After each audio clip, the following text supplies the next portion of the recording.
Haukiba tang taraga tarukta New Delhi gi Eros Hotel na pangthokiba National Consultation on AI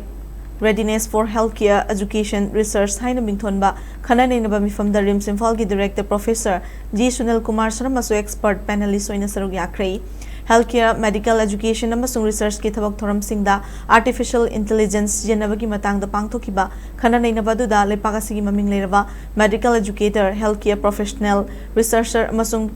Policy maker kaya so Sharuk Yakhre Tharmaduda Professor G Sunil Kumar Sharma na haikibada medical education gilamda oja singna AI gi matik chaba training pibagi mathau tare mahi masing takpi tambibagi lamda hojik thorakliba noba makhal gi technology amasung clinical learning amadi research ki sem sabo in AI literacy amasung faculty development asi mathau taba mo oirakle hiramasi gi matang de AIMS National Medical Commission amadi lepakasi maming leraba medical institution singna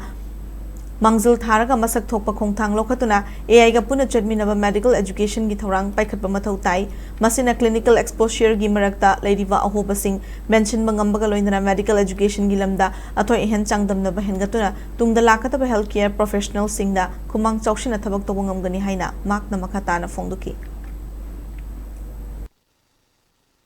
collection of real cases like from AIMS, New Delhi or PGI Chandigarh or Jimma Podricher or any big institution where their real cases can be collected and being taught to all the students around in the country on AI base. So that will be a good boon to everyone because many students throughout their 3 years courses might not be able to see any case. And so I think at this point, I think AIMS or the central government, the NMC need to take a lead, have to take a lead of showing these rare cases, collecting and showing to all the students during their MBBS time. So there will be a real